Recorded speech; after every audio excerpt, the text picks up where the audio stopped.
The sun was a muted orange sphere, hovering over the Montana mountains, casting long, jagged shadows across the valley. The air was crisp, carrying the faint scent of pine and earth, mixed with the metallic tang of spent gunpowder from the morning. Drills. The Navy SEAL snipers had been at it for hours, each man focusing through scopes that magnified the world into distant, perfect rectangles. But perfection was elusive. Time and again, their bullets drifted just off-center, missing steel. Targets that had been painstakingly arranged over 1,000 yards away. Frustration had set in hours ago, but fatigue made it sharper, cutting deeper than the cold wind ever could. Captain Jordan Hayes, the unit's commanding officer, paced along the firing line. His jaw was tight, eyes scanning the valley with its professional, yet almost personal, intensity. These men were among the most elite marksmen in the world, yet today, under Montana's unpredictable winds, even their calculated shots failed. Hayes had seen failure in training before, but there was something unsettling about the precision they could not reach, despite every effort. The SEALs whispered to each other, adjustments and murmured frustrations, blending with the soft whistling of the wind. Even the most confident soldiers were showing cracks, micro-expressions of doubt, flickering across faces that rarely betrayed emotion. On the far edge of the range, a steel plate quivered under the breeze, hundreds of yards away. It had become a symbol of the impossible challenge. Every miss reverberated across the range, each echo a reminder of their current inadequacy. "You're off again," Hayes barked, his voice cutting through the tense air like a blade. The sniper responsible, Petty Officer Samuels, exhaled slowly, fingers tightening on his rifle as he readjusted his scope. The numbers and calculations he had learned by heart were failing him, and the pride that had carried him through countless missions now battled a growing unease. The wind here was unpredictable, a living thing, and it seemed to mock their efforts. Hours passed, and the sun continued its slow descent, painting the valley in streaks of gold and purple. Sweat beaded on foreheads, mixed with dust, grime, and the faint tang of gun oil. Even the most disciplined men of this elite unit were showing signs of strain. The rhythm of breathing, once synchronized with the pull of the trigger, was now erratic. Muscles stiffened, fingers trembled, and tension hung heavier than the rifles themselves. One sniper, Ramirez, slammed his fist against his knee, muttering an expletive. "This isn't just wind, it's chaos out here," he snapped, his voice raw with frustration. The others nodded, acknowledging the truth behind his anger, but powerless to change it. Hayes walked along the line, stopping at each sniper, inspecting positions, checking scope calibrations, offering terse advice. Nothing seemed to help. The cold Montana wind was a relentless adversary, swirling unpredictably around the ridge lines, tugging at the fabric of their uniforms, their precision, their confidence. "Adjust for drift," Hayes barked at Samuels. Another shot cracked through the valley, hitting steel but dangerously off-center. The disappointment was audible, the energy of the group sagging with the weight of repeated failure. Hayes paused, hands on his hips, his sharp eyes scanning the horizon. Something wasn't adding up. Even the wind readings, taken from the instruments, didn't explain these repeated misses. The SEALs, trained to read every variable, were being bested by something they couldn't control. Then, through the tension, a faint sound reached their ears, the crunch of boots on dirt. At first, they thought it was the wind carrying debris, but the rhythm was deliberate, measured. Hayes stopped, squinting toward the tree line. Emerging from the shadows, walking with a slow, almost cautious determination, was a man who seemed out of place. He was older, hunched slightly with age, yet carried himself with a quiet confidence that immediately drew the attention of every SEAL on the line. His boots were worn, caked with dirt, his jacket frayed at the elbows. Despite his age, there was a presence in his gait, a subtle authority that demanded attention without a word. Hayes motioned for the men to stand down, uncertain but unwilling to confront the intruder. "Who the hell is that?" muttered Ramirez under his breath. The stranger approached the firing line, his eyes scanning the rifles as if inspecting old friends. He paused at the edge of the range, his gaze moving slowly from the bullets. Path to the distant steel target. "You boys are fighting the wind," he said, voice low but carrying a weight that made the men sit up straight. "You're trying to dominate it, but it isn't your enemy." There was a calmness to him that contrasted sharply with the tense, jittery energy of the SEALs. Hayes stepped forward, jaw tight. "And you are?" he demanded, his voice carrying authority. The man didn't flinch. "Bill," he said simply. "Bill Matthews." His eyes were clear, a piercing blue that seemed to see beyond the immediate chaos. "You've got skill." "Sure, but skill isn't enough. You're not listening." Hayes raised an eyebrow. "Listening?" he repeated, the skepticism audible. The SEALs exchanged incredulous glances. Here they were, America's most elite snipers, and this old man with dirt on his boots was telling them they weren't paying attention. Bill didn't answer directly. Instead, he knelt, inspecting the nearest rifle with careful hands. His fingers traced the barrel, the stock, the trigger, as though reading a familiar map. "The wind isn't a problem to solve. It's a partner," he said, almost to himself. The SEALs watched, some with skepticism, some with growing curiosity. Hayes folded his arms. "Go on," he said. Bill lifted the rifle, resting it against his shoulder, and studied the distant steel plate. He didn't rush. The SEALs held their breath as he adjusted the scope, aligning his eye with a target that had mocked them for hours. A single shot rang out, cutting through the valley with a clarity that made the men flinch. The steel plate shuddered and then rang, dead center. Silence fell. Every SEAL froze, eyes wide, mouths slack. Samuels, who had been responsible for countless near misses, felt a strange heat rush to his face. "How?" he whispered, voice trembling. Bill lowered the rifle, resting it gently against the ground. "You're not paying attention," he said softly. "You're relying on instruments, numbers, calculations, but the wind talks. You've just got to learn its language." Hayes stepped closer, intrigued despite himself. "The wind talks," he repeated, not entirely sure if the man was serious. Bill nodded. "Every gust carries information. Every rustle of grass, every dust swirl listen. Timing, rhythm, pattern. That's how you predict it." Ramirez scoffed, shaking his head. "We've been trained to calculate all of that." Bill's gaze didn't waver. "Numbers help, but the world isn't numbers alone. You're trying to dominate something that can't be dominated. Flow with it instead. Don't fight what you can't control."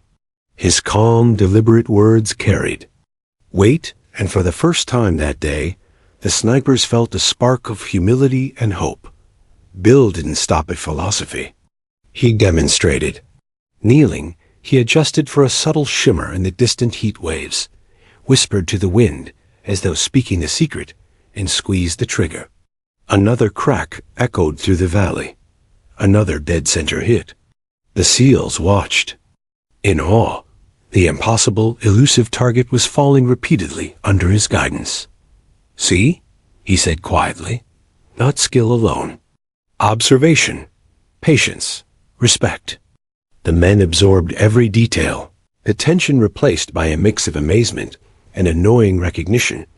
They had underestimated the simplest, yet most elusive variable, nature itself. The sun sank lower, painting the valley in gold and violet, and the SEALs were transformed before their own eyes. Hours of failure had been replaced by one stranger's insight, delivered with quiet authority. The line between mastery and humility had been redrawn. Hayes, always analytical, found himself considering possibilities he had dismissed. Who was this man? How had he learned what even seasoned instructors had failed to teach? For the first time that day, the SEALs felt both humbled and electrified. Bill stood, stretching stiff limbs, a faint smile on his weathered face. He looked at the group, nodded slightly, and said, "That's enough for now. You'll practice. The rest yourselves." No one moved immediately. The lessons were still raw, new, intoxicating. Hayes finally stepped forward. "You're not staying for the rest of the drill?" he asked, voice tinged with genuine curiosity. Bill shook his head, adjusting his worn cap. "I've given you the seed. The rest is yours to cultivate." He turned and began walking back toward the tree line, each step deliberate, measured, yet light in a way that belied age. The SEALs watched him go, a silent acknowledgement passing between them. Today's mission hadn't been about hitting a target. It had been about understanding something far deeper. A lesson in patience, observation, and listening to the world around them. And somewhere deep down, every man on that line knew that the day an old man appeared at the range, revealing the secret, would be remembered long after Montana's winds had changed again. The SEALs remained frozen for a long moment, the sound of the fading shot hanging in the valley like a challenge. Bill had walked back toward the trees, his figure blending with the shadows, yet his presence lingered in the air, heavy and undeniable. Captain Hayes rubbed his face, trying to process what had just occurred. One moment, they had been failing. The next, a man they didn't know had demonstrated something beyond their understanding. "What just happened?" Ramirez muttered, voice low, disbelief heavy in each syllable. The others shook their heads, still staring at the target, steel plate perfectly marked by precision shots. Samuels, usually the most disciplined and composed, couldn't contain the excitement bubbling beneath his frustration. "Did you see that?" he whispered, eyes wide. "Every shot, dead center. He didn't just hit it, he owned it." Hayes gave him a sharp look. "Focus, don't get carried away," he said, though even he couldn't hide his fascination. Bill Matthews, if that was his real name, had accomplished what none of the SEALs could in hours of effort. There was no hesitation, no doubt in his actions. Just one shot, one perfect hit, and the lesson began. Bill returned to the line, moving with a surprising steadiness for someone of his age. He approached Samuels first, crouching beside him as if they were equals, not a veteran instructing elite soldiers. "Here," he said softly, "hand me your scope. Let's see how you're reading the wind." Samuels hesitated, unsure if he was being tested, then reluctantly handed it over. Bill studied the rifle, turning it in his hands, fingers tracing. Each mark, each adjustment. His gaze then shifted to the valley, to the distant target, and back to the young sniper. "You're focused on what you see, not what the environment is telling you," he said quietly, almost conversationally. "Numbers, calculations, instruments, they're only part of the picture. Listen, feel, wait." The other SEALs gathered around, curiosity now fully overpowering skepticism. Even Ramirez, who had scoffed moments before, was leaning in, eyes narrowing as he tried to understand what they were witnessing. "You expect us to ignore all our training?" he asked, a mixture of sarcasm and genuine intrigue in his voice. Bill's expression didn't change. "I expect you to respect it, not worship it. Training prepares your hands and your mind, but your instincts? That's the hidden part most never master." He lifted a hand to the wind, letting it brush against his weathered face. "It talks. You just have to interpret." Hayes stepped closer, crossing his arms, his authoritative presence undiminished. "Interpret the wind?" he asked, clearly. Intrigued, but still wary. "You realize we're talking about professional snipers, trained to calculate drift, velocity, and angles with extreme precision. Are you saying all that is secondary? Bill nodded, unwavering. Secondary? Useful. Yes, but useless if you ignore the larger system. Nature is the ultimate variable. Ignore it, and your skills, your calculations, they fail. There was a silence as the men absorbed the words. None of them had ever heard training described this way. It was almost philosophical, yet practical, and terrifyingly effective. Bill motioned for them to pick up their rifles again. Watch, he said simply. He knelt beside Samuel's, gesturing for him to mirror his stance. Breathe slow. Don't think about hitting the target yet. Feel the air. Look at the trees, how they lean. Look at the dust from the last shot. Every movement tells a story. Be patient. Samuels nodded, unsure but trusting the calm authority. In Bill's voice, slowly, almost meditatively, he raised his scope. He caught the slightest shimmer of heat rising from the valley floor, a distortion that danced between reality and illusion. Bill pointed to it. Wait for it. The wind is speaking. Minutes passed. The sun continued its descent, shadows, stretching across the mountains like silent witnesses. Samuel's heartbeat slowed, his focus sharpening beyond calculation. Bill watched silently, arms resting on his knees, eyes never leaving the distant steel target. Then, when the moment was perfect, he whispered, "Now." Samuel squeezed the trigger. The crack of the rifle echoed sharply, reverberating across the valley, dead center. The plate rang loud and clear, the sound almost musical. Samuel stared in disbelief, hands shaking slightly as adrenaline coursed through him.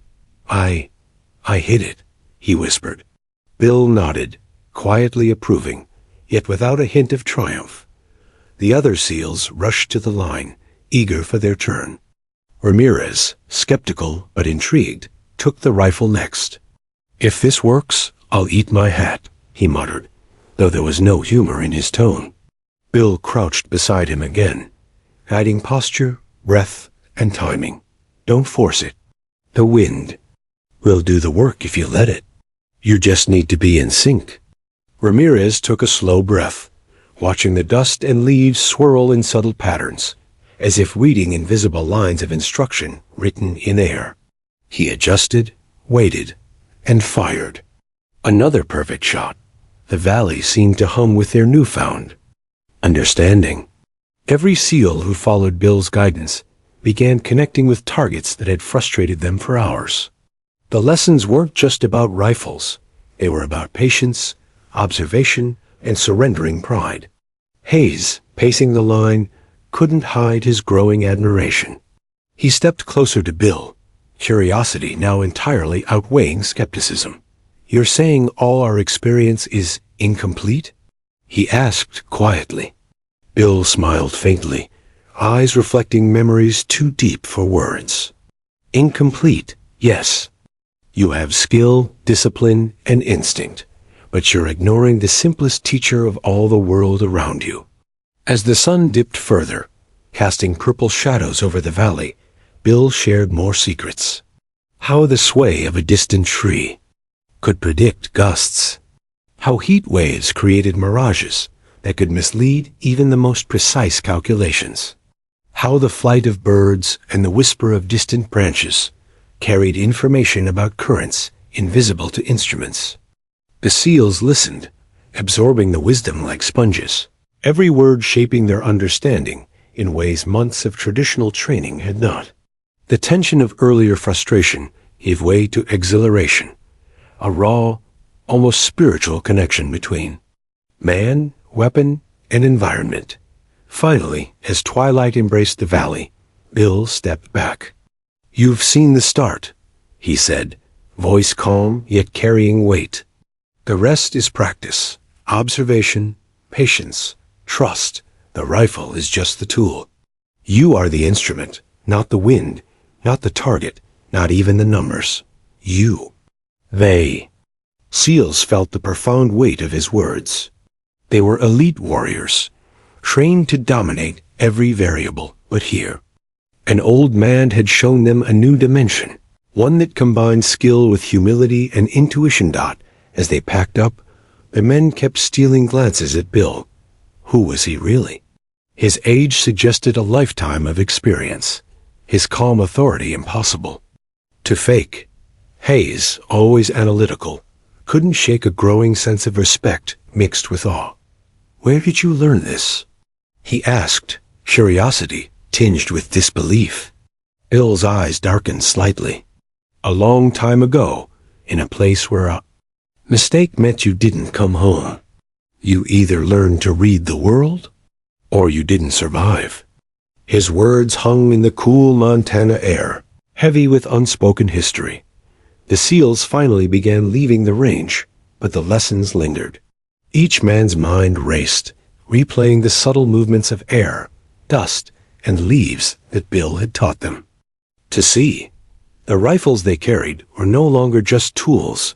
They were extensions of their senses, channels for understanding forces previously dismissed. Hayes remained at the line a moment longer, gazing at the old man walking toward the tree line. Bill paused, glanced over his shoulder, and smiled, a faint, knowing smile that seemed to promise there was more wisdom in the world than they could ever imagine. By the time night settled over the valley, the SEALs had packed up, but the fire of curiosity burned brightly. Around the campfire later, Samuels whispered to Ramirez, "I can't believe how effortless it looked for him. Every shot, perfect. How do you even teach that?" Ramirez shook his head, still in awe. "I don't know," he admitted, "but I want to learn. If we can master even half of what he knows." The words trailed off, leaving the silence of the night to absorb their amazement. Bill, sitting quietly apart from them, poked at the dying embers of the fire, his eyes reflecting flames and thought alike. "This is only the beginning," he muttered softly, almost to himself.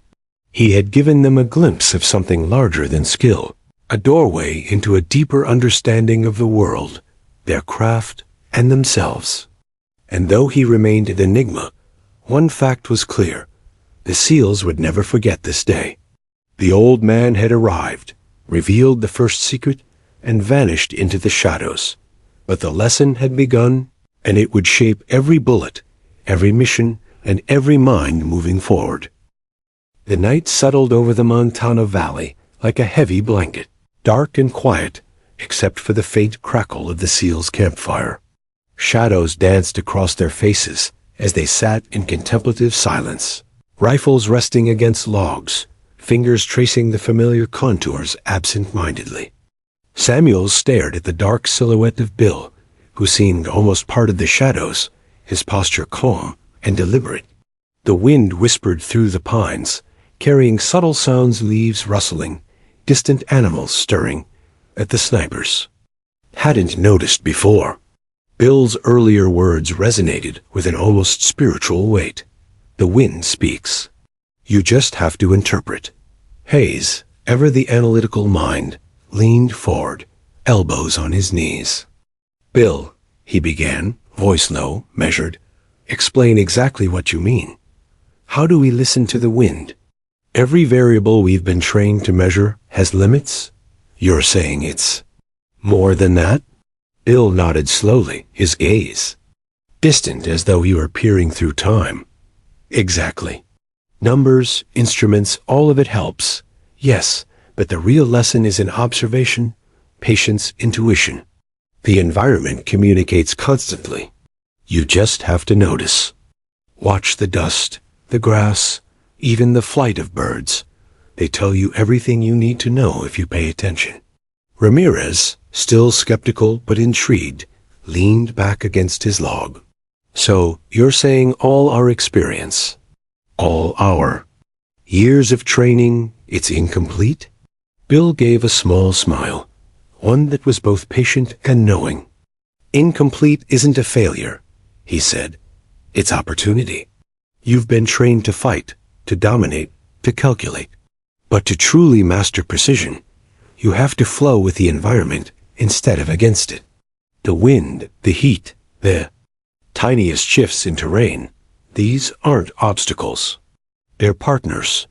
The seals exchanged glances, a mixture of awe and disbelief. Hayes scratched his jaw, trying to reconcile his hard-earned expertise with the simplicity and profundity of Bill's message. "And you learned this? How?" he asked, his curiosity palpable. Bill's eyes darkened, reflecting a history that men could only guess at. "I learned it where mistakes weren't just embarrassing, they were fatal," he said quietly. He gestured vaguely with a hand, encompassing some invisible memory. "You either adapted to the environment, or you didn't survive." The weight of his words sank deep into their consciousness. This wasn't just about hitting a target.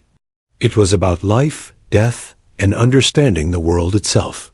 Bill stood slowly and began pacing near the fire, his movements deliberate, measured, almost ritualistic. "Every element in nature has rhythm," he continued, voice calm yet commanding attention. "The wind carries signals.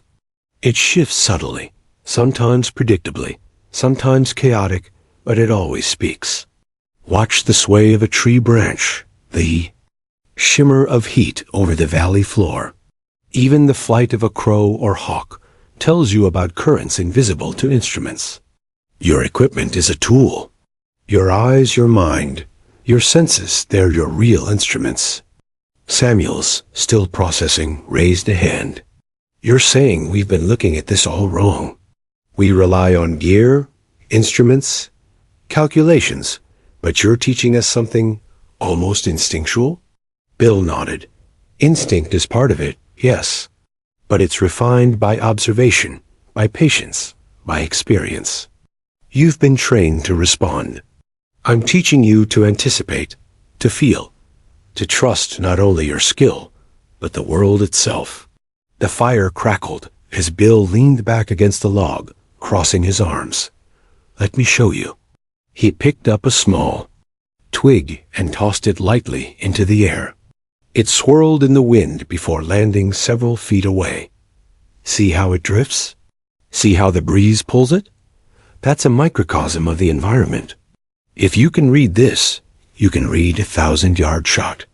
You're not fighting the wind, you're dancing with it."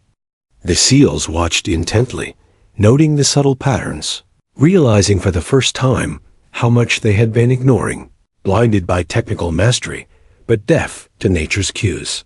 Ramirez shook his head slightly, muttering under his breath, "I can't believe we've been missing this for years." Bill chuckled softly. "Most people do. They chase perfection, metrics, formulas, but forget that the world itself is a teacher. I've spent decades reading it, learning it. You can do the same, but you have to slow down, observe, and respect what's in front of you." Hayes leaned closer, eyes sharp. "Teach us then. Show us step by step." Bill's lips curled into a faint smile. "Step 1. Awareness. Do not think about the shot. Watch the environment. Learn the rhythm. Notice every small change in the fa, air, the trees, the shadows.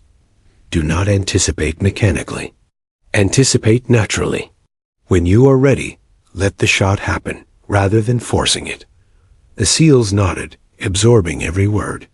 Bill's method was unfamiliar, yet strangely intuitive. A blend of skill, philosophy, and patient observation.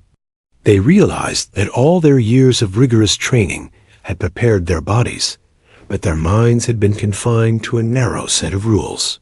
Here, the rules were expanded, transcended even, offering an opportunity to master something beyond. Technical precision, an almost spiritual connection between shooter, environment, and weapon. Bill picked up Samuel's rifle again, gesturing for him to follow closely. "Breathe slowly. Focus on your breathing, not the target. Feel the wind brush past your face. Notice its direction, its speed. Observe the valley, the trees, the way dust moves after the last shot.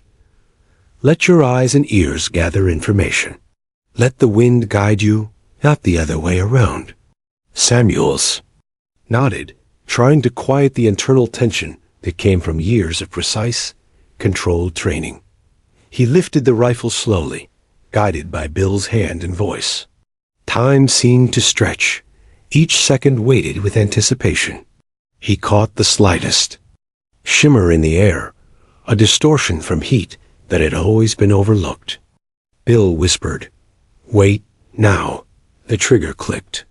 The shot rang out, cutting through the valley like lightning. Dead center. The steel plate vibrated with a resonance that seemed to echo the SEAL's disbelief. Samuels lowered the rifle, eyes wide, pulse pounding. I hit it," he breathed. Bill nodded calmly. "Yes, but notice, you didn't force it. You waited. You observed. You let the world show you the correct moment." Ramirez stepped forward next, gripping his rifle tightly. Skepticism still clouded his face, but curiosity drove him. Bill crouched beside him, guiding posture, breath, and timing. "Breathe, feel, listen." Ramirez obeyed, eyes scanning the valley as though seeing it for the first time. The wind whispered across his face, and he realized the subtle cues had always been there, ignored until now. When he fired, the bullet struck true. The firelight flickered on their faces as one by one, every SEAL took a turn, and one by one, their shots connected with deadly precision. The sound of steel ringing filled the valley, each shot a testament to Bill's guidance and the newfound understanding the men were experiencing. Hayes, ever the observer, stepped back, letting the team work, quietly impressed and perhaps humbled by what he was witnessing. This is beyond anything I imagined," he murmured to himself, almost reverently. Bill observed silently, rarely speaking, his eyes scanning the valley, the rifles, the men. When asked a question, he answered simply, with calm authority and brevity. "This is only the beginning," he said quietly. "You will need practice. Observation alone is not enough. You must combine what you know with what you feel. Only then will you understand." The men nodded, aware that this knowledge was rare, perhaps unique dot by the time the moon rose over the valley, casting silver light over the Montana range. The SEALs had transformed. Their bullets no longer simply obeyed calculations, they followed the rhythm of the environment, guided by instinct, honed through observation and patience.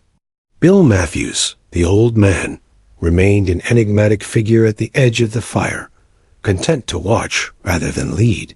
He had shown them the first steps, but the real lesson, the one that would stay with them for life, was only beginning to unfold. The men packed up their gear slowly, moving almost reverently. They were silent for a moment, absorbing the transformation that had taken place. Hayes walked over to Bill, curiosity and respect shining in his eyes. "You've done what I thought impossible," he said, voice low. "You've changed the way we'll see the world, our rifles, everything." Bill gave a small nod, looking away toward the distant mountains. "You just need to keep listening. The wind will continue to teach you if you let it." The fire crackled, the wind whispered, and the SEALs sat quietly, aware that their journey had just begun. Bill Matthews remained a living testament to experience, patience, and intuition.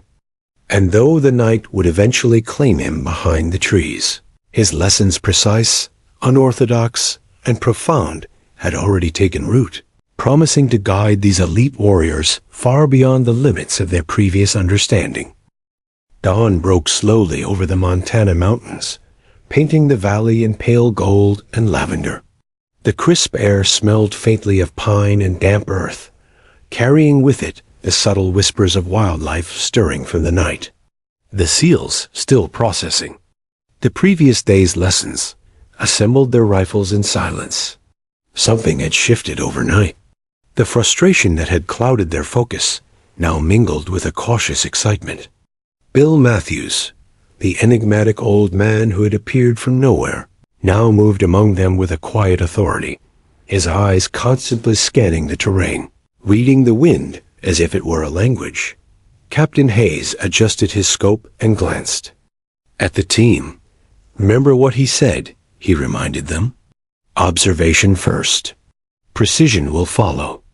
The men nodded, each silently replaying Bill's instructions in their minds. Breathe slowly. Watch the environment. Anticipate. Don't force. It was a strange mix of patience and instinct, one they had never been formally taught. Ramirez, still skeptical but eager to test the theory, muttered under his breath, "If this works, I'm officially rewriting everything I thought I knew about sniping." Samuels grinned, feeling a newfound confidence, tempered with the humility Bill had instilled. Bill crouched beside the first shooter, Petty Officer Nguyen, guiding him through the motions. "Watch the dust from the last shot," he whispered. "See how it drifts? That's the direction and speed of the air current. Adjust your aim accordingly." Nguyen's hands, which had always gripped the rifle with precision born of years of training, now moved more deliberately.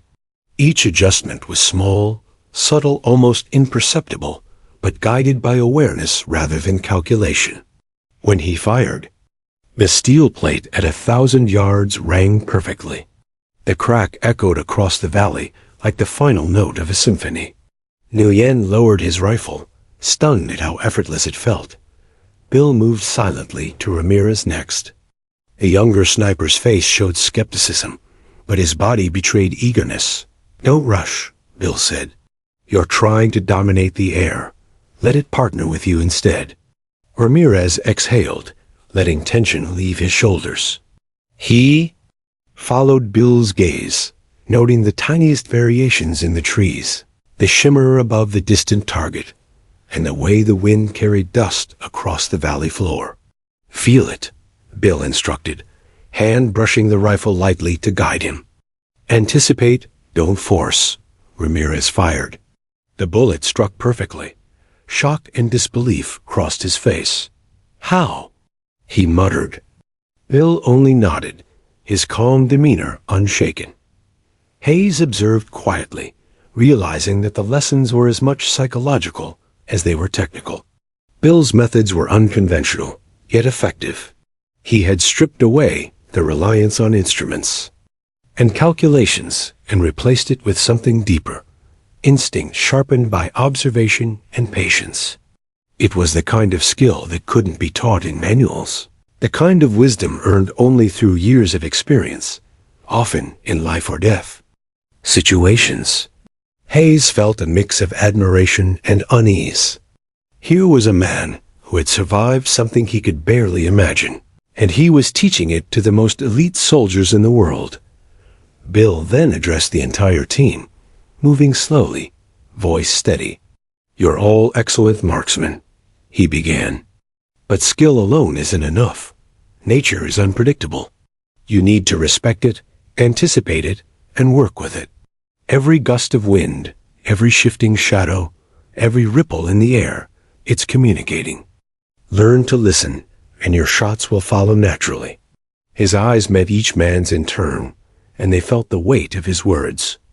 There was no exaggeration in his tone, no need for bravado.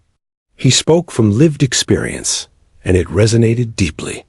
Teams spent hours practicing, with Bill guiding each shot, correcting posture, breathing, and timing. One by one, the SEALs began to internalize the rhythm of the environment. Each success built confidence, but Bill emphasized humility. "The environment changes constantly," he reminded them. "Yesterday's wind is not today's wind. Don't become arrogant. Observe, adapt, trust." Hayes noted how different it felt from any training he had overseen before. It was less about domination, more about harmony, a partnership between man, weapon, and nature. During a break, Bill shared a fragment of his past. "I've hunted in jungles where a single misread wind meant death," he said, voice low, almost somber. "Every gust carried danger or opportunity. You learn to read it, respect it, and let it guide you.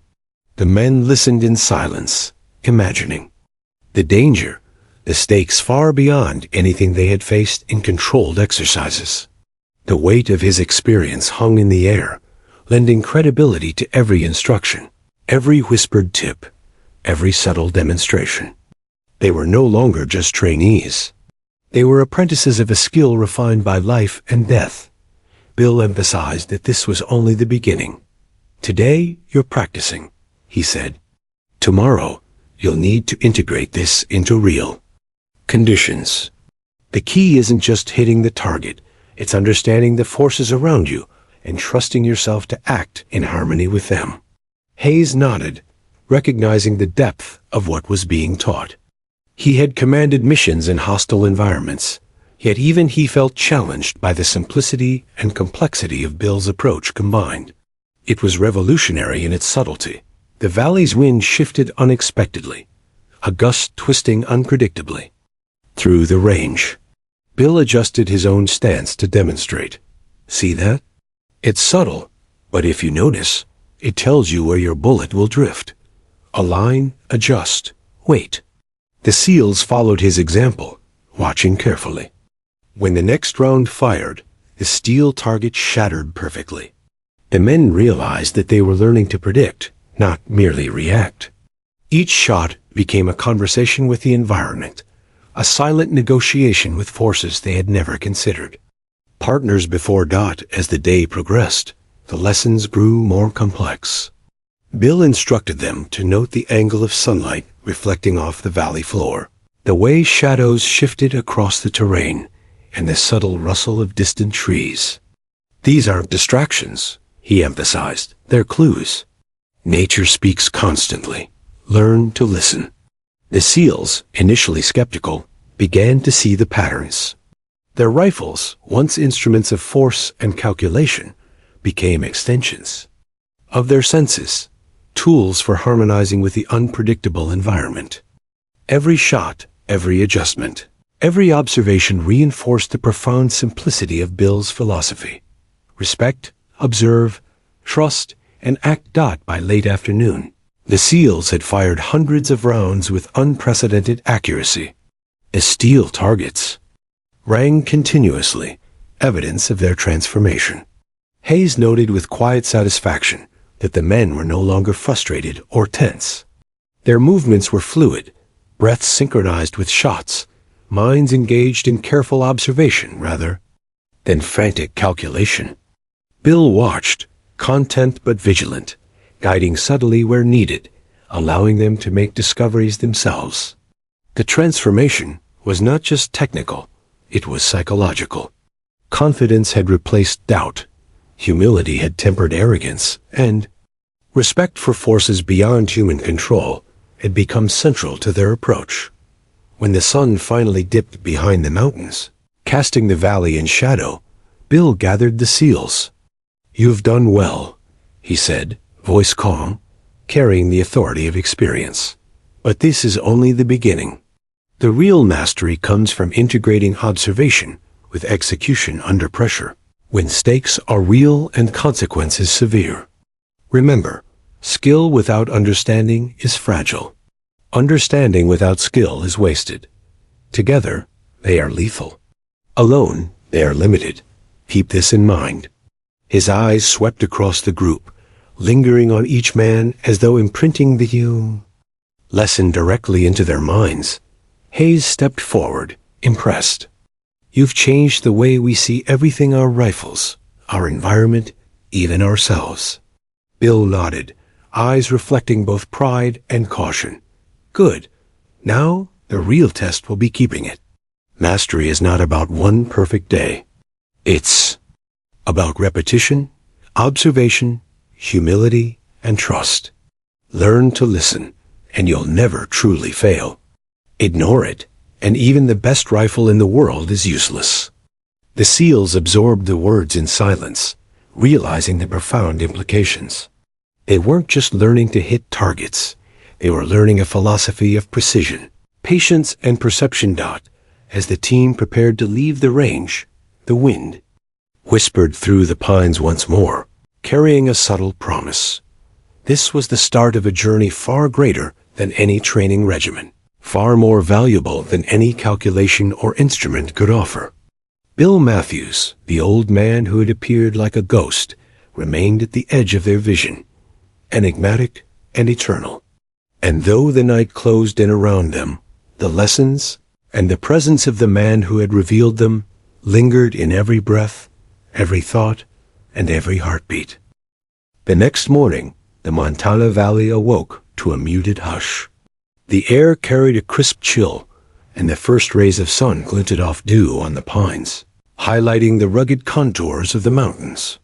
The seals gathered near their rifles, anticipation buzzing beneath the surface. The previous day's lessons had shaken them, challenged them, and opened their eyes to a dimension of precision they had never known. Today, Bill Matthews would push them further, not just in skill, but in patience, perception, and trust. Captain Hayes observed the men carefully. Despite their elite training, there was a quiet, nervous energy, a mixture of excitement and doubt. "Remember," he said, voice low, "observe first, adjust second, trust the environment, trust yourselves." Bill, standing slightly apart, nodded, his calm presence radiating authority without needing to dominate the moment. Every step he took was deliberate, measured, almost ritualistic. The men followed his example, understanding instinctively that he wasn't just leading. They were learning from someone whose experience transcended even their own elite training. Bill began with a demonstration.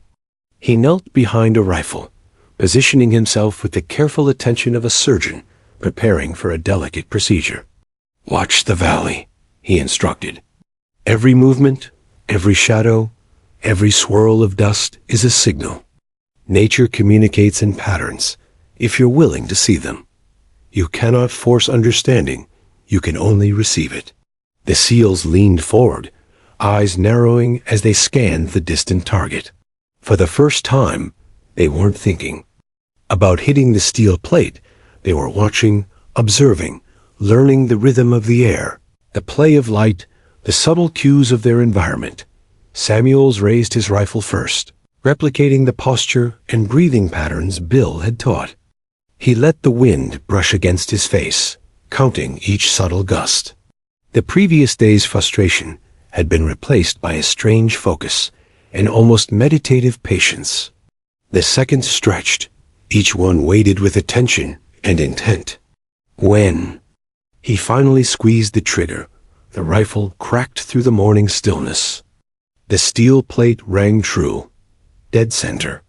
Samuels exhaled, almost disbelieving, his pulse still racing. Bill nodded, pleased but silent. "Good," he murmured. "Now understand why it worked. That understanding is the weapon, not the shot itself." Next was Ramirez, whose skepticism had begun to melt into cautious respect. He crouched, scanning the valley, noting subtle shifts in wind, the angle of the sun, and the micro ripples of heat above the distant target.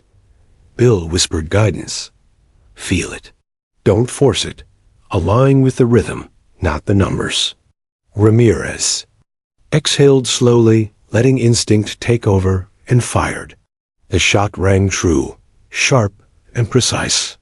He lowered the rifle, awe etched across his face. "I don't know how I did that," he admitted quietly. Bill only smiled faintly, shaking his head. "You didn't do it.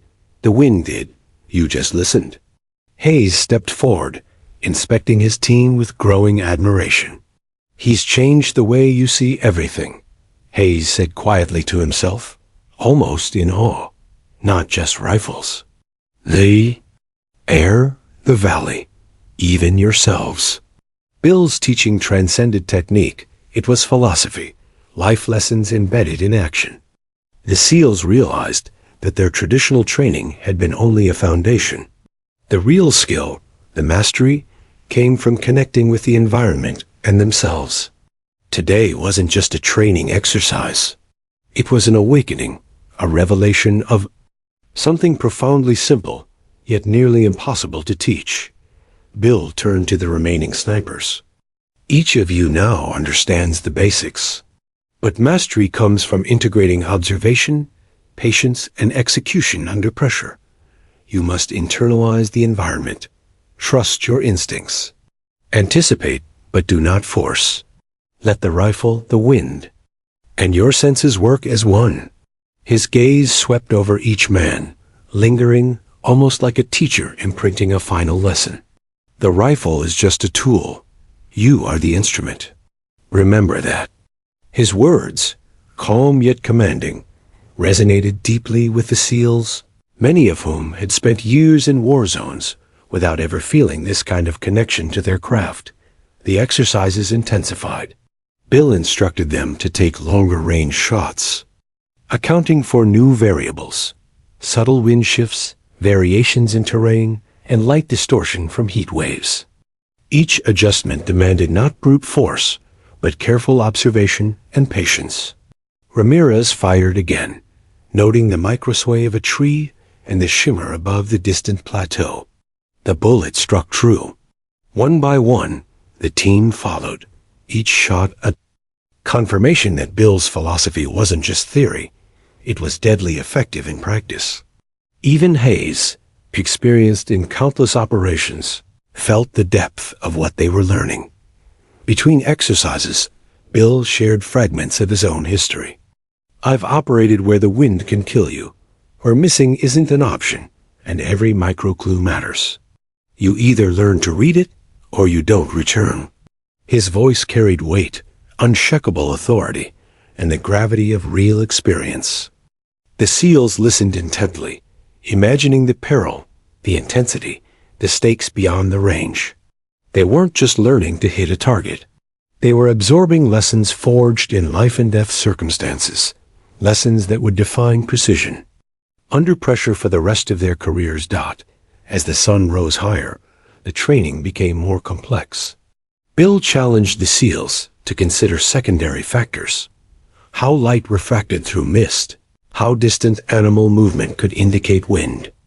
Patterns, how heat from exposed rock created deceptive mirages. Each variable was a test, a puzzle demanding attention and patience.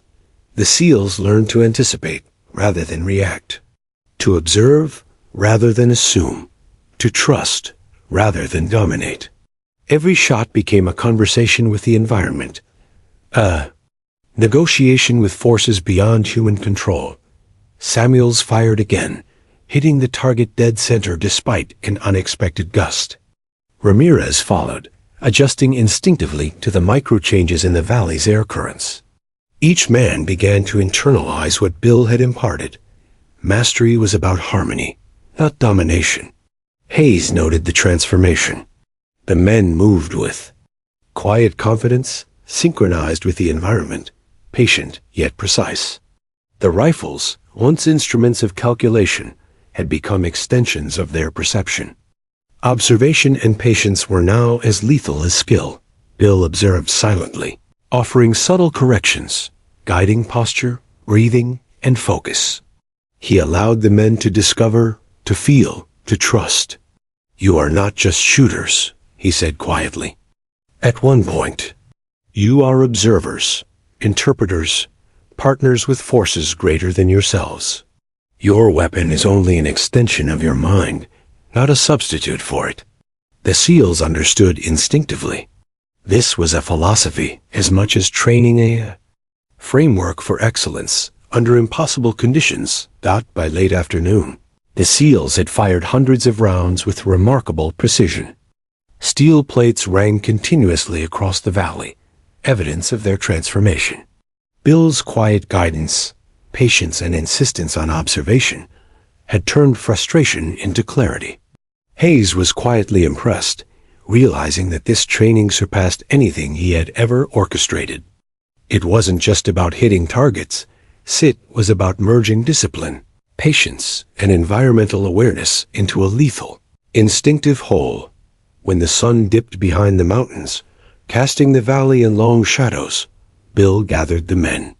You've done well today, he said calmly. But remember, this is only the beginning. Mastery comes from consistency, observation, humility, and trust. Integrate what you've learned today into every mission. The wind will always change. The light will shift. Only by listening, observing, and adapting will you remain lethal under pressure. His eyes met each man's, imparting not just instruction, but responsibility. The SEALs packed up their equipment, still absorbing the day's lessons. The air carried a subtle promise, the promise that what they had learned could redefine their approach to precision, awareness, and execution. Bill Matthews remained a quiet presence at the edge of their vision, enigmatic yet powerful.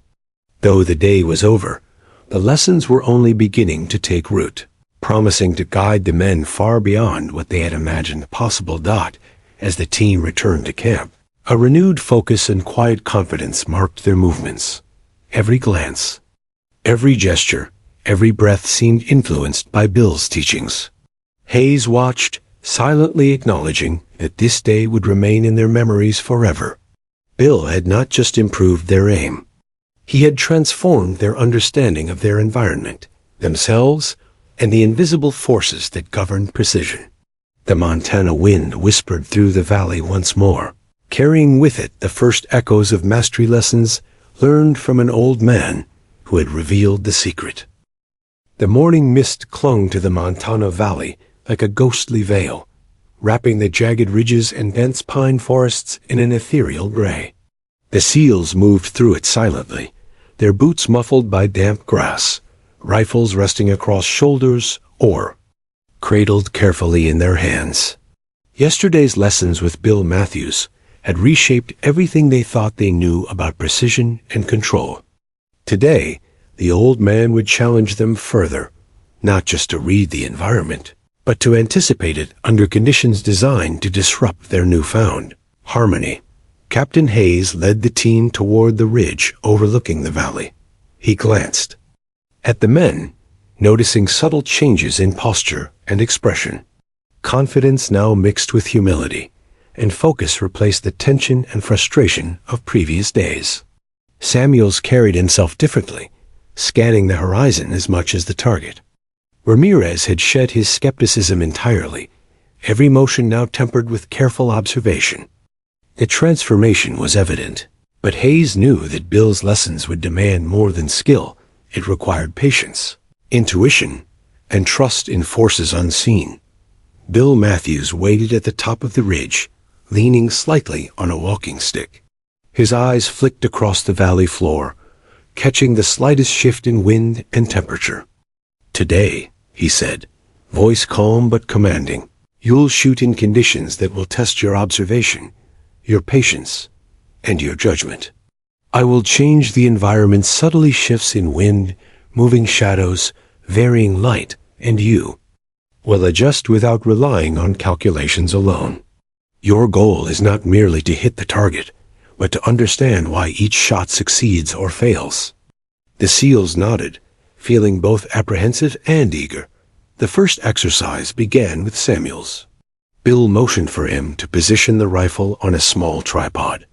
The target lay over 1,000 yards away, partially obscured by mist rising from the valley floor. "Listen to the air," Bill instructed. "Notice how it moves around trees, rocks, and shadows. Don't force the shot. Let the environment guide you." Samuels exhaled slowly, heart pounding, eyes scanning subtle signs, the flick of a branch, the sway of tall grass, the ripple of heat above the target. When he squeezed the trigger, the rifle cracked sharply. The steel plate rang perfectly, the sound slicing through the misty morning like a bell. Bill's gaze was calm, almost clinical. "Good," he said. "Now, notice the conditions that allowed that success. Record it in your mind. Tomorrow, they will be different." Ramirez stepped forward next. Bill whispered guidance, pointing to subtle movements in the foliage and a faint shimmer caused by the rising sun. "Observe first, anticipate second. Trust the signals." Ramirez exhaled, letting the tension drain from his body, letting observation guide his hands rather than calculation. The shot rang true. His face betrayed disbelief and awe. "It's effortless when you listen," he murmured under his breath. Hayes watched closely, noting the profound effect Bill's methods had on his team. This wasn't just training, it was transformation. The men were learning to read the environment as a whole system, integrating subtle cues into every action. The rifles had become extensions of perception, tools for translating observation into precision. Each success reinforced confidence, but Bill emphasized humility. "The environment changes constantly," he reminded them. "One moment perfect, the next entirely different. Mastery isn't static. You must adapt, learn, and respect what is outside your control." The exercises intensified. Bill introduced new variables, gusts of wind manipulated through the ridge, shifting light that cast deceptive shadows, and rising heat that warped visual perception. Every adjustment demanded attention and patience. Samuels fired again, noting subtle distortions in the air, hitting dead center despite the wind's unexpected swirl. Ramirez followed, adjusting instinctively, bullets striking true. Hayes stepped forward for his turn, realizing that even he, a seasoned officer with countless missions behind him, had never experienced such intimate collaboration with nature and environment. Each shot was no longer just technical. It was a conversation with the air, light, and terrain. Bill shared more of his philosophy as the SEALs practiced. "Your skill alone cannot compensate for ignorance of your environment. Observation is your weapon. Patience is your shield. Intuition is your guide. Together, they surpass mere calculation. The wind, the sun, the terrain, they are partners, not obstacles. Treat them as such." His words resonated deeply. The SEALs had learned to respect force without fighting it, to anticipate without dominating, to harmonize with variables beyond human control. Every shot became a meditation, every success a testament to integration of mind, body, and environment. By midday, fatigue began to challenge the men. Their bodies ached, muscles stiff from long hours crouched and tense. Bill noticed, but instead of urging rest, he demonstrated a method of mental reset, breathing, visualization, and scanning the environment with calm precision. "Fatigue dulls perception," he said quietly. "You must reset your senses. Observe first, act second. The rifle obeys when you obey the world, not the other way around." Samuels, Ramirez, and the others followed, realizing the mental component of mastery was just as crucial as physical skill. The afternoon brought unexpected challenges. Bill subtly moved the targets, introduced random gusts, and adjusted the lighting, with mirrors to simulate sunlight bouncing off distant rocks. The SEALs adapted, applying lessons with increasing confidence. Samuels hit a target obscured behind a slight rise, anticipating the wind and distortion before he even fired. Ramirez corrected instinctively for a sudden gust that would have thrown the bullet off. Even Hayes, observing and occasionally shooting, noted how his understanding of precision, observation, and environmental collaboration had deepened profoundly. Bill's teachings were now ingrained, yet he reminded them constantly that mastery was ongoing. Bill emphasized reflection and awareness between exercises. After each shot, he instructed, "Ask yourself, why did it succeed or fail? What signals did I notice? Which did I ignore?" Understanding comes not from action alone, but from introspection, combined with observation. The SEALs began journaling silently, recording not just distances and angles, but wind patterns, light changes, and minute environmental cues. Each entry deepened comprehension, creating a mental library of patterns and responses. The men realized mastery required more than action. It required thought, patience, and deliberate reflection. By late afternoon, the SEALs had fired hundreds of rounds under increasingly complex conditions. Every shot was an integration of skill, patience, and environmental awareness. Bill observed quietly, offering guidance only when absolutely necessary, allowing the men to discover and internalize lessons themselves. The rifles, once instruments of force, had become extensions of perception and observation. Each bullet was a manifestation of collaboration with nature, precision guided by awareness rather than dominance. Finally, as the sun dipped behind the mountains, casting long shadows across the valley, Bill gathered the seals. "You've done well," he said calmly. "But remember, the conditions you face in the field are never constant. Mastery is the ability to adapt continuously, to observe, to respect, to trust. Your skill, without awareness and patience, is limited. Observation without action is wasted. Integrate all three, and you are unstoppable." The men nodded silently, absorbing the weight of his words. The team packed their equipment as twilight approached, the valley cloaked in a calm, silvery hue. The air was cooler now, carrying the faint scent of pine and earth. Bill Matthews remained at the ridge's edge, watching them leave, a quiet sentinel of knowledge and experience. Hayes paused briefly, reflecting on the past days, the lessons, the transformation, and the profound simplicity underlying Bill's philosophy. This was more than training. It was an awakening, a shift in understanding that would remain with the SEALs for the rest of their lives. As the team returned to camp, each man moved with renewed focus and quiet confidence. Every breath, every glance, every step carried the imprint of Bill's teachings. Hayes walked behind them, silently acknowledging the depth and rarity of what had been imparted. The Montana wind whispered through the valley, carrying subtle promises of continued mastery and challenges yet unseen. Bill Matthews, the old man who had appeared like a ghost and revealed the secrets, remained at the ridge, enigmatic yet profoundly influential. Though the day was over, the lessons would resonate in every shot, every mission, and every decision from this day forward. Night had descended over the Montana Valley like a quiet velvet curtain. The air was crisp, the shadows of the towering pines stretching long and dark across the terrain. A cold wind whispered through the ridges, carrying with it the faint rustle of wildlife and the distant murmur of the river winding through the valley floor. The SEALs gathered near the ridge, their rifles resting across shoulders, eyes scanning the darkness with the vigilance of men who had trained their entire lives to anticipate danger. But this was no ordinary night exercise.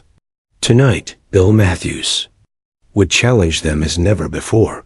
"Tonight," Bill began, his voice cutting through the cold air with quiet authority, "you will apply everything you've learned: patience, observation, intuition. The conditions are unpredictable. Wind shifts will occur, shadows will mislead, and visibility will challenge your perception. You will rely on your senses, your judgment, and your ability to harmonize with the environment. Remember, skill alone is insufficient.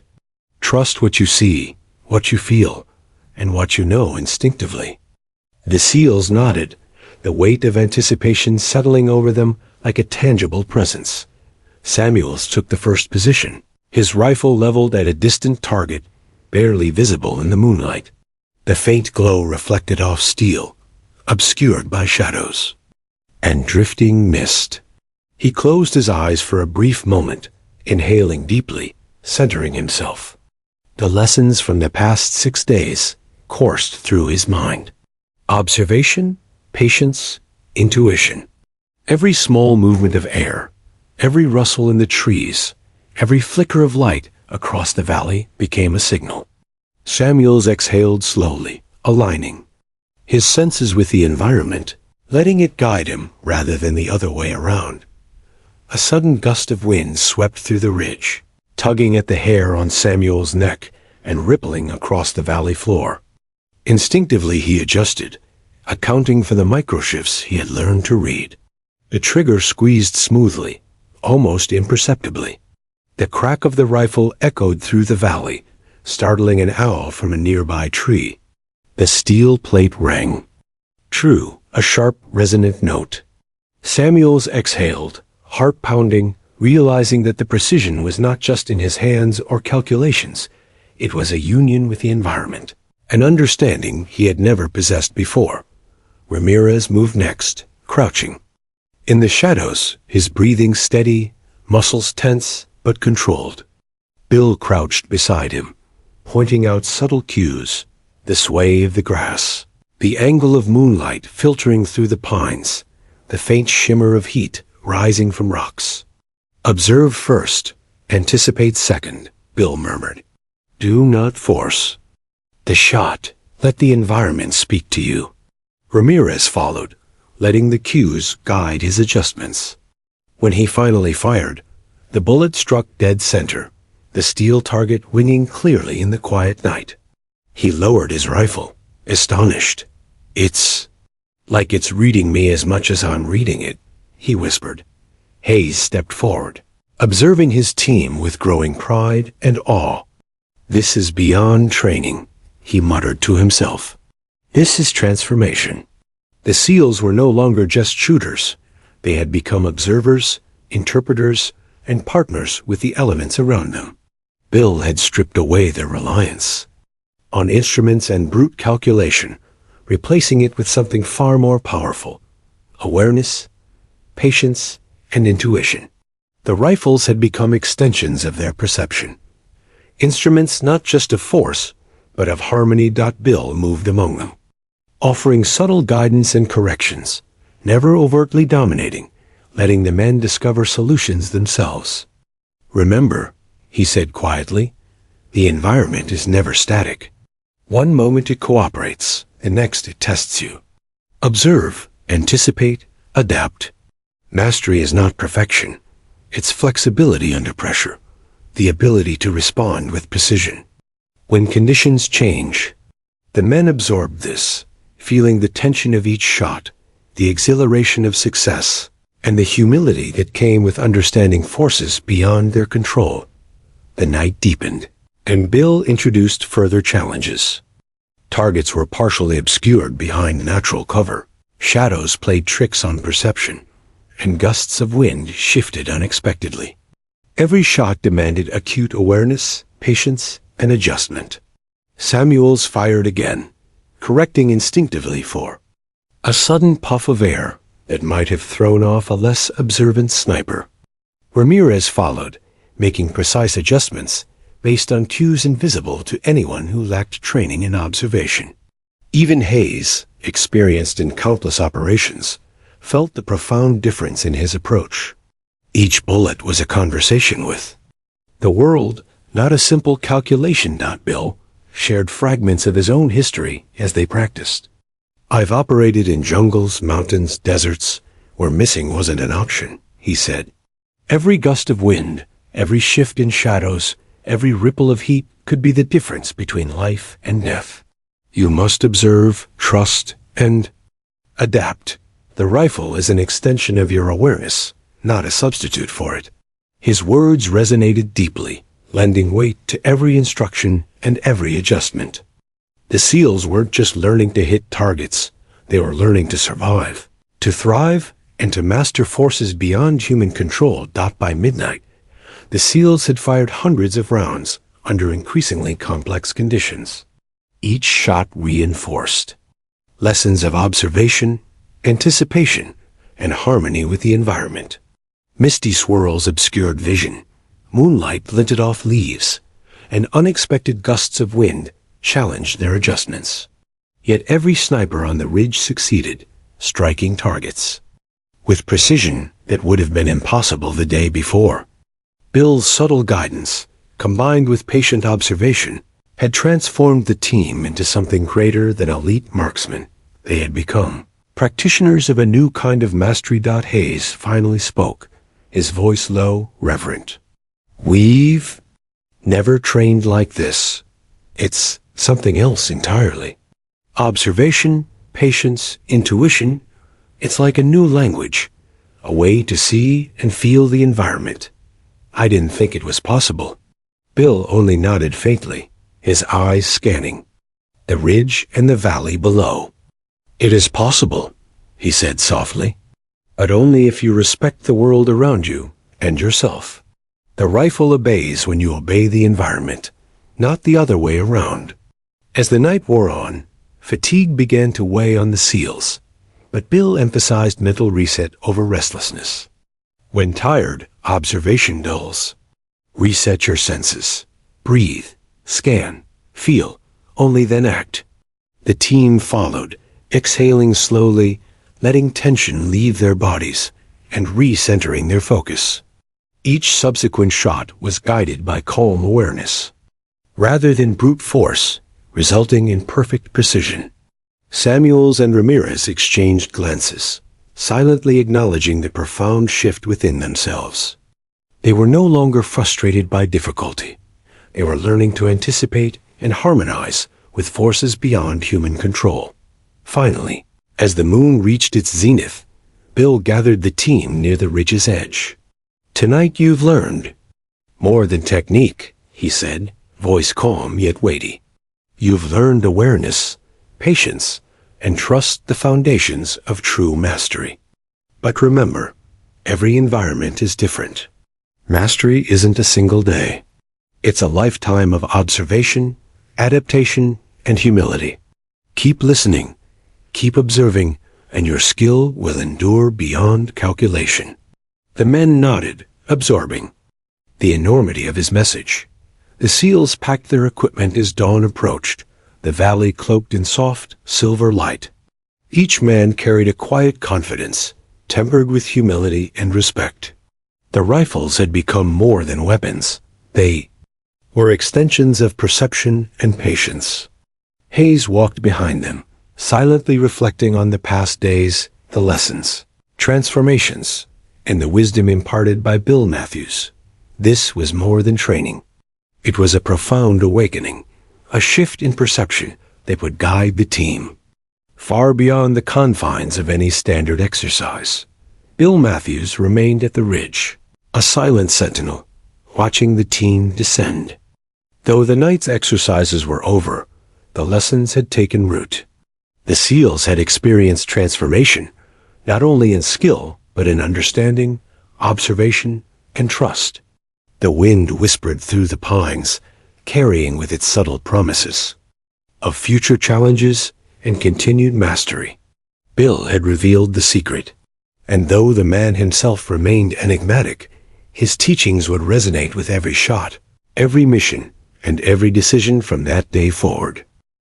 The first light of dawn broke over the Montana Valley, painting the landscape in warm shades of gold and rose. The air was cool, carrying the earthy scent of pine and damp soil. For the SEAL team, this morning felt different, charged with the quiet electricity of anticipation. Bill Matthews, the enigmatic mentor who had guided them through days of rigorous training, observation, and philosophical lessons, stood at the edge of the ridge, silhouetted against the rising sun.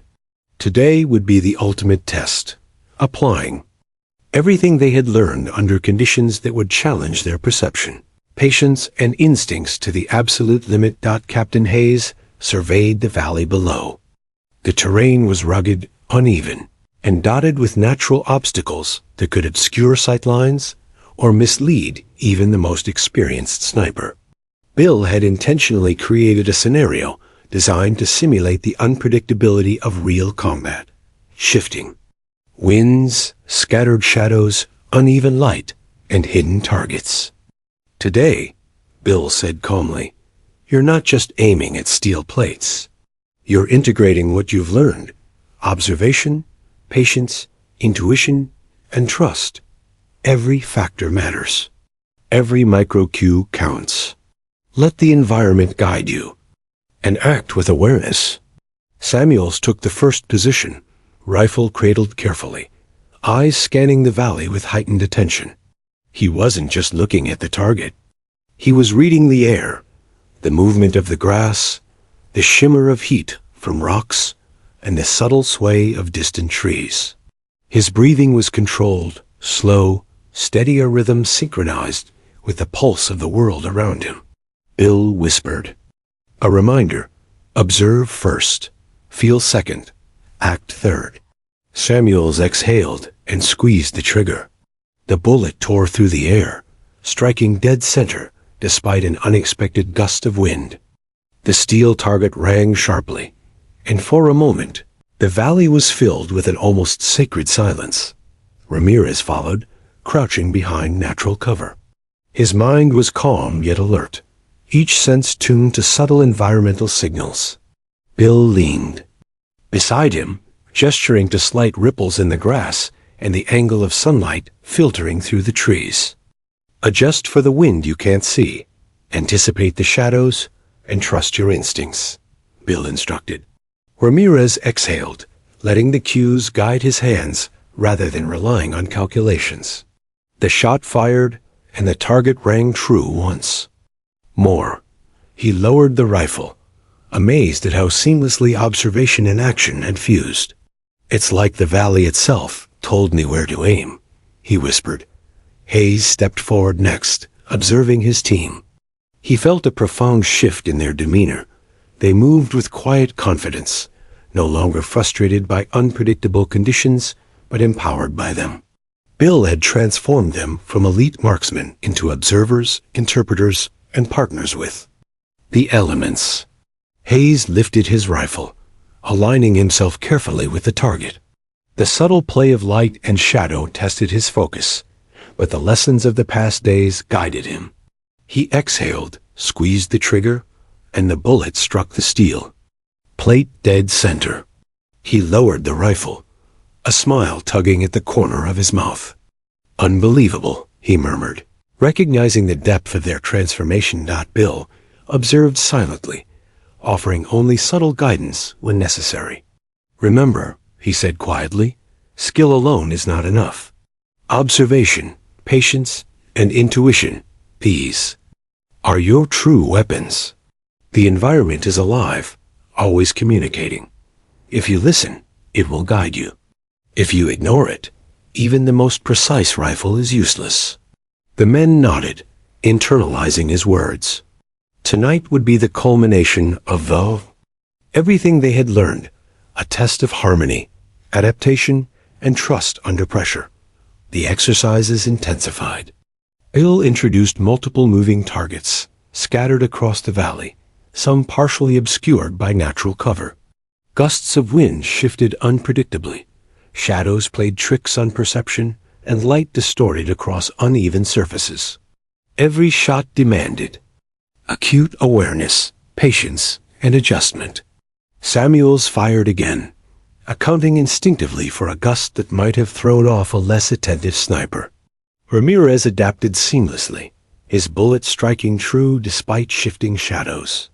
Hayes corrected, for a sudden breeze, achieving perfect precision. Even the men who had once doubted Bill's methods were now fully immersed in this philosophy. The rifle was an extension of perception, guided by harmony with the environment, rather than dominance over it. Bill shared fragments of his past as they moved through the exercises. I've operated where a single misread wind could mean death, he said quietly. Every gust, every ripple, every shadow ignored, even slightly, could cost a life. You've been trained for precision, but mastery comes from awareness, patience, and intuition combined.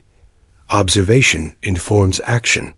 Trust your senses, not just your instruments. The SEALs listened intently, picturing life or death scenarios, and realizing that this training went far beyond ordinary range practice. Hours passed, each round fired under increasingly challenging conditions, reinforcing the lessons. Samuels and Ramirez moved seamlessly through the valley, adjusting instinctively, reading subtle cues in the air and terrain, hitting targets with near-perfect precision. Hayes observed, feeling a profound shift within himself and his team. The rifles, once instruments of brute calculation, had become extensions of awareness. Every shot was now a negotiation with forces beyond human control, a dialogue between human instinct and natural rhythm. Bill's subtle corrections were sparse, allowing the men to internalize mastery through experience rather than instruction. Alone. As night approached, Bill introduced the final challenge.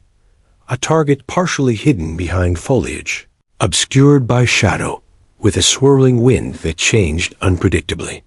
The SEALs crouched, rifles aimed, breathing synchronized, minds focused. Samuels took the first shot, observing every micro-cue: the swaying leaves, the subtle ripple in the mist, the faint reflection of moonlight on the target. He exhaled, let instinct guide him, and fired. The bullet struck perfectly. Ramirez followed, reading the environment with the same precision, achieving perfect accuracy. Even Hayes, faced with complex conditions, adapted seamlessly, executing a flawless shot. Bill stepped back, watching the team with quiet pride. "You've done more than hit targets," he said. "You've internalized awareness, patience, and trust. You've learned to harmonize with the environment. This is mastery, not just skill. Remember, the rifle obeys only when you obey the forces around you. Observation guides action, patience tempers execution, and intuition directs aim. Today, you've proven you can trust yourselves, even when conditions are unpredictable. This is the essence of precision and survival." The SEALs gathered near the ridge, rifles lowered, hearts pounding with exhilaration. A deep sense of accomplishment and end. Transformation settled over them. Bill's teachings had transcended ordinary training. They had changed the way the men would approach every mission, every challenge, every decision. They were no longer just marksmen. They were observers, interpreters, and harmonizers with the world around them. The rifles were no longer tools of force. They were extensions of perception, instruments guided by awareness and trust. Hayes approached Bill, gratitude and respect evident in his eyes. "You've done what I thought impossible," he said. "You've transformed this team, our approach, everything. I can't thank you enough." Bill smiled faintly, eyes twinkling with a mix of pride and humility. "The transformation was already within you," he said softly. "I only guided it. You've learned to see, to listen, and to trust. Remember this, and no target, no matter how distant or obscured, will ever be out of reach." As the sun rose fully over the Montana Valley, casting long shadows and illuminating the rugged terrain, the SEALs packed their gear. The morning air was crisp, carrying the scent of pine and dew. Every movement, every breath, every glance carried the imprint of Bill's teachings. Hayes walked behind his team, silently acknowledging the depth and rarity of what had been imparted. This was more than training. It was a revelation, a shift in perception that would remain with them for life. Bill Matthews remained at the ridge, watching silently as the team departed. Though he had revealed the secret of harmony, observation, and precision, his presence remained enigmatic, a quiet guardian of knowledge. The wind whispered through the pines, carrying subtle promises of future challenges and continued mastery. The lessons of patience, observation, and trust had been learned, but they would require constant practice, reflection, and application. And though the SEALs might face situations where life and death hung in the balance, they now possessed an understanding far beyond conventional training, mastery born of awareness, intuition, and harmony with the world itself. As the valley fell quiet again, the last echoes of gunfire and whispered lessons faded into the Montana wilderness. Bill Matthews, the old man who had appeared like a ghost and revealed the secret, remained a legend in the eyes of the SEALs. Though the team had faced complex challenges, they had emerged transformed. They were no longer just elite marksmen. They were masters of perception, patience, and trust, capable of reading the environment as clearly as they read their rifles. And as they descended the ridge, carrying the lessons with them, the Montana wind carried the promise of endless possibilities, and the echo of an old man's secret that would guide them forever.